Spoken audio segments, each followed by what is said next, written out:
मेरे प्यारे सभी साथियों का हार्दिक अभिनंदन और स्वागत करते हैं गेंजर लर्निंग गुरुजी प्लेटफॉर्म में। तो फ्रेंड्स, आप सभी साथियों के लिए रेलवे का सामान्य अध्ययन का सार संग्रह लेकर आए हैं। जो रेलवे के अंतर्गत जो भी प्रश्न पूछे जाते हैं उसका सार संग्रह है, ठीक है। और ये सारे एग्जाम के लिए इंपॉर्टेंस है भाई। जो भी रेलवे के अंतर्गत जो भी एग्जाम होते हैं ना, वो सारे एग्जाम के लिए इंपॉर्टेंस है। अगर आप लोग ये सामान्य अध्ययन सारे संग्रह को अच्छे तरीका से अध्ययन कर लेते हैं फ्रेंड्स, तो आपसे रिलेटेड बात कर सकते हैं। तो 80 से 90%, मतलब 80 से 90% जो प्रश्न हो जाएंगे ना, क्लियर हो जाएंगे। ये चीज आप लोग को पता चल जाएगा कैसे प्रश्न पूछे जा रहे हैं। तो मैं जोन वाइज जो है प्रश्न आप लोगों को कराने का प्रयास करें। जैसे यहाँ पे आरआरबी कोलकाता से रिलेटेड हम पिछली लेक्चर में यहाँ से प्रश्न करा चुके थे, जहां से प्रश्न पूछे थे, ठीक है। जैसे बात करेंगे प्राचीन इतिहास से रिलेटेड प्रश्न पूछा गया था, देख सकते हैं आप लोग। मॉडर्न हिस्ट्री से रिलेटेड प्रश्न पूछा गया था, इकोनॉमिक्स से पूछा गया था, ठीक है। भूगोल से पूछा गया था, ज्योग्राफी से पूछा गया था फ्रेंड्स। इसके बाद बात करेंगे मतलब और जो अध्ययन है, जैसे बात करेंगे साइंस से रिलेटेड प्रश्न पूछा गया। तो जो भी चीज है ना, उसके अंतर्गत जो जो प्रश्न पूछे गए थे, तो वो चीज आरआरबी कोलकाता में हम आप लोग को बता चुके थे। इसके बाद जो क्लास अगला हुआ था, उसके बाद हमने गुवाहाटी, जो आरआरबी गुवाहाटी का जो एग्जाम हुआ था फ्रेंड्स 1992 में, उसके भी अकॉर्डिंग आप लोगों को प्रश्न हम करा चुके हैं, ठीक है। इसके बाद आज की जो क्लास होने वाली है आरआरबी कोलकाता से रिलेटेड, कोलकाता में जो प्रश्न बने हैं ना भाई, कोलकाता में जो प्रश्न रेलवे के द्वारा पूछा गया है, वो चीज आज हम आप लोगों को कराएंगे लेक्चर में, ठीक है। तो आप लोग क्लास की लेक्चर को पूरा कंप्लीटली देखिएगा। ये जो आप लोग की क्लास हो रही है ना, डेली ले रहे हैं, ये आपके लिए बहुत ज्यादा हेल्पफुल होगा, ओके भाई। तो क्लास के सेशन को कंप्लीटली देखिए, वीडियो को शेयर करिए, ये आपका फर्ज बनता है। और वीडियो को जरूर फटाफट लाइक शेयर जरूर कर दीजिएगा, ठीक है। तो चलते हैं हम लोग सीधे नंबर बात करेंगे कोलकाता पर, ठीक है। आरआरबी कोलकाता देख सकते हैं फ्रेंड्स, यहाँ पे तीसरा नंबर पॉइंट्स में आरआरबी कोलकाता 1994। आरआरबी कोलकाता 1994 में जो प्रश्न पूछे गए हैं रेलवे के द्वारा, वो भाई हम लोग देखेंगे आज की लेक्चर में। तो पहले बात करेंगे प्राचीन भारत का इतिहास। प्राचीन भारत के इतिहास से रिलेटेड कौन कौन से मोस्ट टैग्स बने हैं, कौन कौन से मोस्ट इंपॉर्टेंट प्रश्न बने हैं, पूछे गए, वो चीज हम लोग देखेंगे। देख लीजिए फ्रेंड्स, यहाँ पे पहला जो कोटेशन में दिया गया कि हलवीड के भव्य मंदिरों का निर्माण होयसल शासकों के द्वारा करवाया गया था। बात करेंगे फ्रेंड्स, हलेवीड के जो भव्य मंदिर है, ये किस शासकों के द्वारा निर्माण किया गया था? होयसल के शासकों के द्वारा निर्माण किया गया था फ्रेंड्स, याद रख लीजिएगा, ठीक है। इसके बाद बात करते हैं अगला जो पॉइंट्स है कि गुप्त वंश के संस्थापक श्री गुप्त थे। गुप्त वंश के संस्थापक कौन थे भाई? तो श्री गुप्त थे, ओके। अब यहाँ पे जो सनसेट टिप आप लोग देखते हैं ना, यहाँ पे जो दिया गया है, तो फ्रेंड्स ये इंपॉर्टेंस होता है। जैसे यहाँ पे गुप्त वंश की बात करेंगे, तो गुप्त वंश से रिलेटेड कुछ यहाँ पे इंपॉर्टेंट चीज हम बताने का प्रयास कर दिया जाता है, जिससे आप लोग को और बेहतर तरीका से जानकारी मिल जाएगा, ठीक है। यहाँ पे गुप्त वंश शासक की बात करेंगे। गुप्त शासक का जो समुद्रगुप्त को भारत का नेपोलियन कहा जाता था, यानी बात करेंगे फ्रेंड्स, भारत का नेपोलियन पूछा जाता है, भारत का नेपोलियन किसे कहा जाता है? तो गुप्त वंश के जो शासक थे ना, समुद्रगुप्त, इन्हीं को भारत का नेपोलियन कहा जाता है। किसको कहा जाता है? भारत का नेपोलियन। गुप्त वंश के जो शासक थे समुद्रगुप्त, उन्हीं को भारत का नेपोलियन कहा जाता है, ठीक है भाई फ्रेंड्स। अच्छे तरीका से समझ में आ रहा होगा।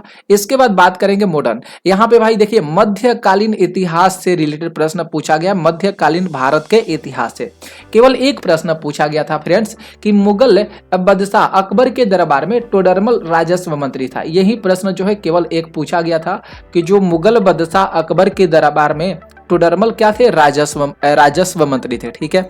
इसके बाद बात करेंगे आधुनिक भारत का इतिहास। आधुनिक भारत के इतिहास से प्रश्न केवल 2 बना था, ठीक है, देख सकते हैं आप लोग। क्या बना था? कि महात्मा गांधी जी का जन्म 2 अक्टूबर 1869 को गुजरात के पोरबंदर नामक स्थान पे हुआ था। यह प्रश्न पूछा गया था उस समय, ठीक है। और 1912 में दिल्ली भारत की राजधानी बनाया गया था फ्रेंड्स। ये भी प्रश्न पूछा गया था कि दिल्ली जो है, दिल्ली की राजधानी भारत कब बनी थी? तो दिल्ली की राजधानी 1912 में बनी थी। कब बनी थी फ्रेंड्स? तो 1912 में बनेगी। तो कभी भाई भूलिएगा मत, कभी फ्रेंड्स ये भूलिएगा मत। ये सारे प्रश्न आप लोग क्लियर करते चलिएगा, ठीक है। इसके बाद बात करते हैं हम लोग भौतिकी भूगोल, यानी बात करेंगे साइंस, भौतिकी भूगोल से रिलेटेड कैसे कैसे प्रश्न बने हैं देख सकते हैं आप लोग। पृथ्वी का ध्रुवीय व्यास 12,714 किलोमीटर होता है, ठीक है। पृथ्वी का जो ध्रुवीय व्यास होता है फ्रेंड्स, वह 12,714 किलोमीटर होता है। मोस्ट इंपॉर्टेंट है। इसके बाद बात करेंगे फ्रेंड्स, आगे देख लीजिएगा कि मिट्टी के कटाव का मुख्य कारण क्या होता है, जंगलों की कटाई होता है। अगर मिट्टी का कटाव हो रहा है, मिट्टी का अपरदन हो रहा है, तो फ्रेंड्स सबसे ज्यादा मुख्य जिम्मेदार क्या है, हम लोग हैं। हम लोग क्या करते हैं भाई, तो जंगलों की कटाई करते हैं, ठीक है, पेड़ पौधों को काटते हैं। तो भाई पेड़ पौधों को काटेंगे तो पर्यावरण पर भी इफेक्ट पड़ेगा, वातावरण पर भी इफेक्ट पड़ेगा, हमारे इन्वायरमेंट पर भी इफेक्ट पड़ेगा, तो सब पर जो है प्रभाव देखने को मिल सकता है। इसलिए भाई जंगलों की कटाई का जो मुख्य कारण माना गया वह मिट्टी के कटाव, ठीक है। इसके बाद बात करेंगे हेमाटाइट। हेमाटाइट जो अयस्क होते हैं, ये लोहे का निष्कर्षण किया जाता है, मतलब लोहे का निष्कर्षण जो है हेमाटाइट अयस्क से किया जाता है। और फ्रेंड्स ये भी होता है कि पूछा जाता है कि लोहे का अयस्क क्या है, लोहा का अयस्क क्या है, तो लोहा का अयस्क हेमाटाइट है। लोहे का अयस्क क्या है फ्रेंड्स भाई, तो हेमाटाइट हो जाएगा, ठीक है, कभी भूलना नहीं है, कभी मेरे साथियों भूलना नहीं है। इसके आगे बात करता है, अगला जो प्रश्न यहाँ पे दिया गया है कि चाय की खेती, चाय की खेती जो है किस जलवायु क्षेत्र में की जाती है, मतलब चाय की खेती कौन से महीने में की जाती है, किस जलवायु क्षेत्र में किया जाता है। तो फ्रेंड्स चाय की जो खेती होती है गर्म और आर्द्र जलवायु क्षेत्रों में किया जाता है, गर्म और आर्द्र जलवायु क्षेत्रों में जो है चाय की खेती की जाती है। चाय की अधिकतर खेती जो होता है, और खेती जो होता है, चाय का उत्पादन सबसे ज्यादा कहाँ पे होता है, तो असम में होता है। कहाँ पे हो भाई, तो असम में होता है, ठीक है, ये सबसे इंपॉर्टेंट है। इसके आगे बात करेंगे, क्या प्रश्न बना था, भारत का भूगोल से रिलेटेड प्रश्न बना था, ठीक है, कि नहवा सेवा यानी जवाहरलाल नेहरू बंदरगाह जो है मुंबई में देश का सबसे बड़ा कंटेनर बंदरगाह माना जाता है। मतलब बात करेगा भाई कि देश का सबसे बड़ा कंटेनर बंदरगाह कौन सा है, देश का सबसे बड़ा कंटेनर बंदरगाह कौन सा है, तो नहवा सैया कहाँ पे है भैया, मुंबई में, जिसको हम लोग जवाहरलाल नेहरू बंदरगाह के रूप में जानते हैं। क्या जानते हैं, जवाहरलाल नेहरू बंदरगाह के रूप में जानते हैं। फ्रेंड्स याद कर लीजिएगा, कभी भूलिएगा मत। आगे देखेंगे, इसके बाद जो प्रश्न बना था ना भाई, भारतीय राजस्व एवं संविधान से रिलेटेड प्रश्न बना था, केवल 2 प्रश्न बना था, देख सकते हैं यहाँ पे, ठीक है। क्या बना था, कैबिनेट मिशन, कैबिनेट मिशन यानी 16 मई 1946 की सिफारिश पर संविधान सभा का गठन किया गया था। संविधान सभा का गठन कब किया गया था भाई, तो 16 मई 1946। किसके मिशन पर भाई, तो कैबिनेट मिशन की सिफारिश से, कैबिनेट मिशन की सिफारिश से संविधान सभा का गठन 16 मई 1946 को किया गया था, ठीक है। राष्ट्रपति की बात करेंगे, ये प्रश्न बना था, राष्ट्रपति यानी भारत का प्रथम नागरिक कौन होता है, भारत का प्रथम नागरिक कौन होता है, ये प्रश्न हम आप लोगों से पूछ रहे हैं। तो आप लोग तो जरूर पढ़े, कहिएगा सर जी भारत का प्रथम नागरिक तो जो होते हैं राष्ट्रपति जी होते हैं। कौन होते हैं, राष्ट्रपति जी होते हैं। और अभी जो हमारे राष्ट्रपति है भारत देश के, तो द्रौपदी मुर्मू, ठीक है, जो एक आदिवासी समूह से बिलोंग करती है। ओके भाई, इसके बाद बात करेंगे, भारतीय अर्थव्यवस्था से रिलेटेड प्रश्न आया था। ये क्या आया था प्रश्न, देख लीजिए कि यहाँ पे क्या है, प्रश्न बना था कि पहली बार 19 जुलाई 1969 को 14 बैंकों का राष्ट्रीयकरण किया गया था। इस तरह का प्रश्न पूछा गया था। कैसे प्रश्न पूछा गया था, हम आप लोग को बताते हैं।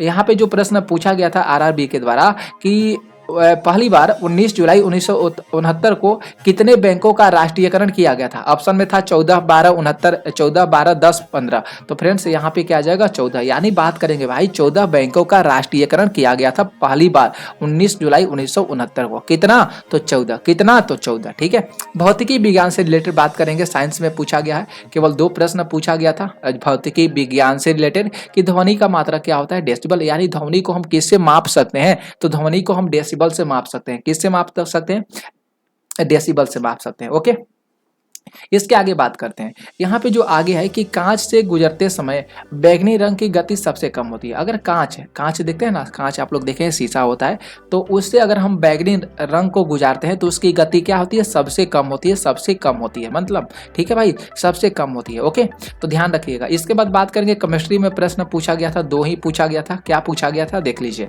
1984 के भोपाल गैस त्रासदी में मिथाइल आइसोसाइनाइड नामक गैस का रिसाव हुआ था। मतलब 1984 में बात करें भाई, 1984 के भोपाल गैस त्रासदी हुआ था ना भाई, क्योंकि इसमें हजारों लोग की जानें चली गई थी, जनरल डायर ने गोली चलाया था। तो भाई वही चीज यहाँ पे कर है, तो मिथाइल आइसोसाइनाइड नामक गैस का रिसाव हुआ था।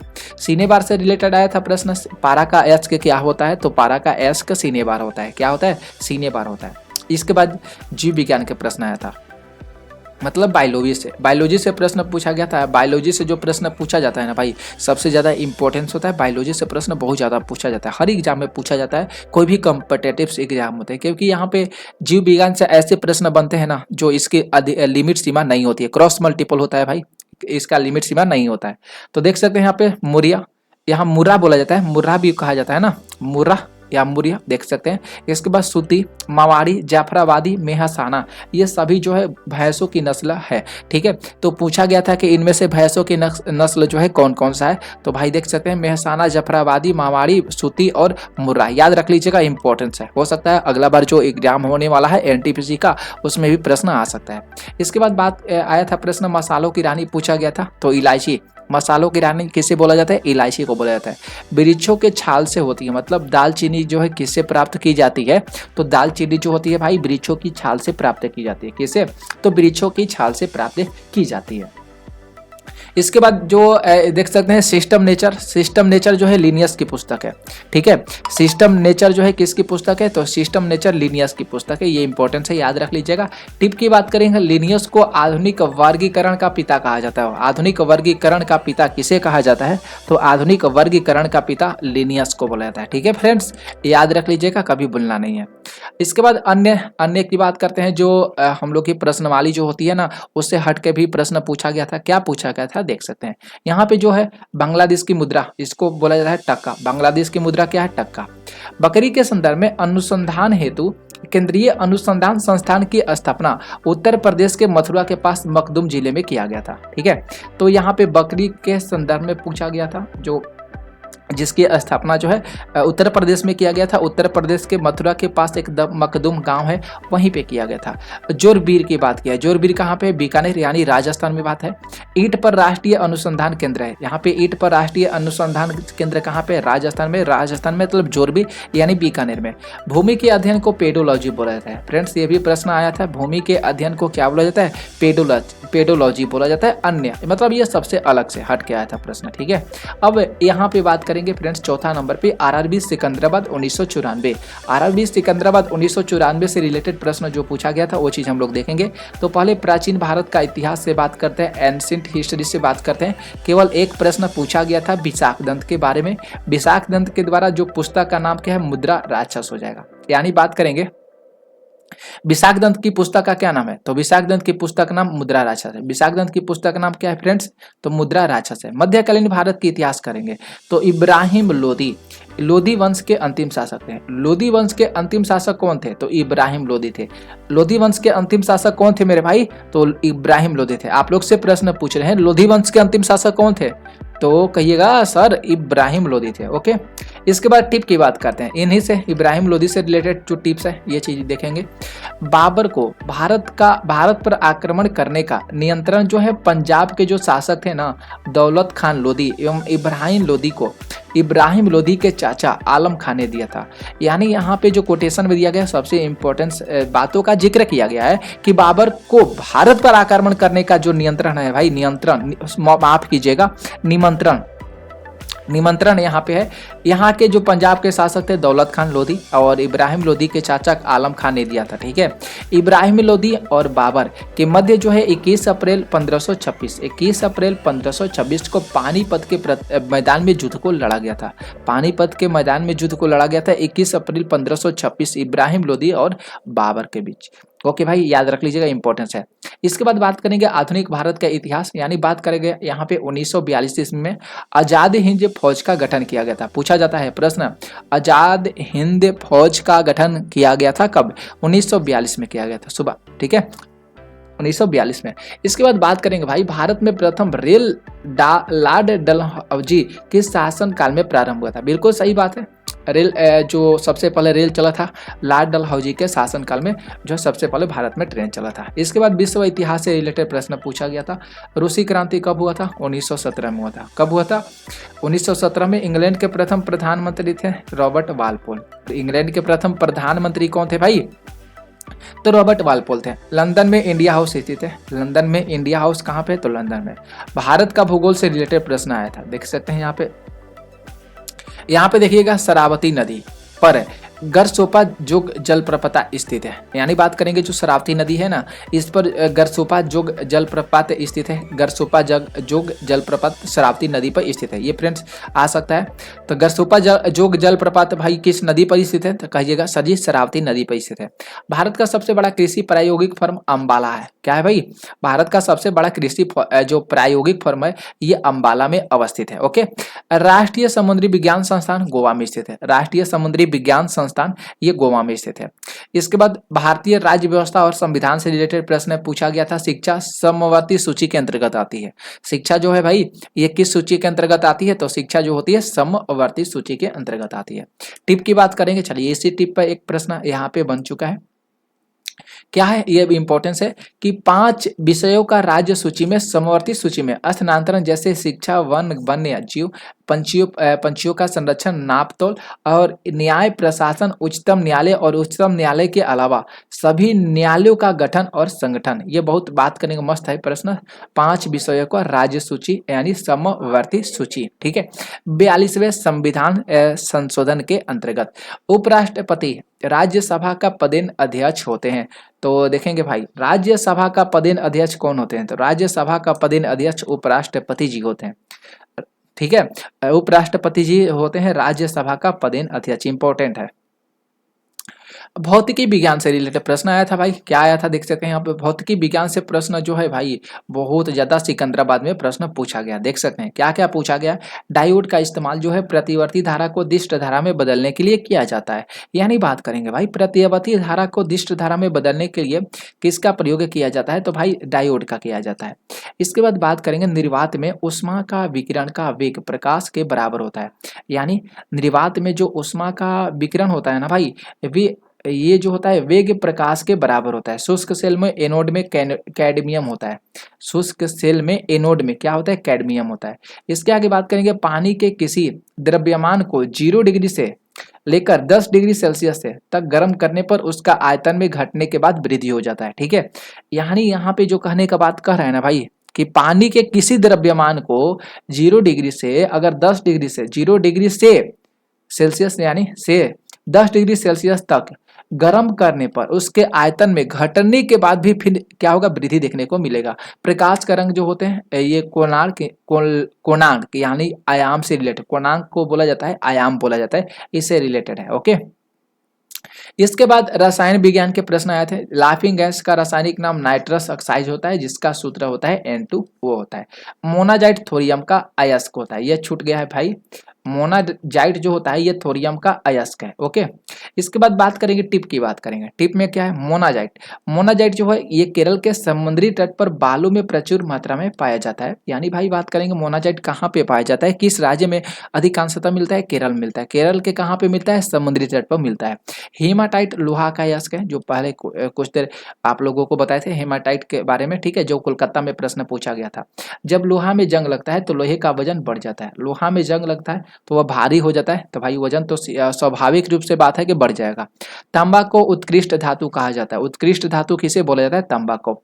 ऑरिक क्लोराइड का उपयोग सर्प विषरोधी सुई बनाने में किया जाता है। ऑरिक क्लोराइड याद रख लीजिएगा, इंपॉर्टेंस है। पूछा जाता है प्रश्न कि सर्प विषरोधी सुई, सर्प विषरोधी सुई मतलब जब सांप काट देता है तो एक सुई होता है, उसके अकॉर्डिंग बनता है, सांप के अकॉर्डिंग कि कौन सा सांप काटा है किसी व्यक्ति को, उसी के अंतर्गत ना भाई उसके अंदर इंजेक्शन दिया जाएगा। तो सर्प विषरोधी सुई बनाने में किसका प्रयोग किया जाता है, ऑरिक क्लोराइड का किया जाता है। बायोलॉजी से रिलेटेड प्रश्न देख लीजिए, बहुत ज्यादा प्रश्न आता है। ध्वनियों में रक्तचाप जो होते हैं ना उच्च होते हैं। ध्वनियों में रक्तचाप जो दाब होता है, प्रेशर होता है, वह क्या होता है, उच्च होता है। इसके बाद ल्यूकेमिया एक भयंकर रोग है जिसमें खून बनाने वाले अंग जो होते हैं ना श्वेत रक्त कणों की मात्रा से अधिक पैदा करते हैं। शैवाल में खाद्य पदार्थ स्टार्च के रूप में उपस्थित रहता है। शैवाल में खाद्य पदार्थ जो होते हैं ये स्टार्च के रूप में उपस्थित रहता है। जीवाणु की बात करेंगे, जीवाणु पॉलीसेकेराइड की बनी होती है। जीवाणु पॉलीसेकेराइड की बनी होती है। ओके, एक इसके बाद बात करेंगे अन्य, यानी बात करेंगे थल सेना दिवस। भारत में थल सेना दिवस कब मनाया जाता है? 15 जनवरी को मनाया जाता है। तो यहाँ पे देख सकते हैं, ठीक है। भारतीय थल सेना दिवस यहाँ पे बात करेंगे 15 जनवरी को मनाया जाता है। तो यहाँ पे हम लोग आज की क्लास में देखें कि कोलकाता में किस तरह के प्रश्न पूछे गए थे और सिकंदराबाद में किस तरह के प्रश्न रेलवे के द्वारा पूछा गया था। तो ये क्लास बेहतर लगा होगा आप लोगों को, ठीक है भाई फ्रेंड्स। आप लोग बता दीजिएगा, वीडियो को जितना होगा शेयर कर दीजिएगा और वीडियो को लाइक कर दीजिएगा। तो मिलेंगे इसी तरह के इन्फॉर्मेशन आप लोग को देंगे और बहुत कुछ बताएंगे। तो मिलते हैं अगले क्लास में। आज के लिए बस इतना ही। थैंक यू साथियों।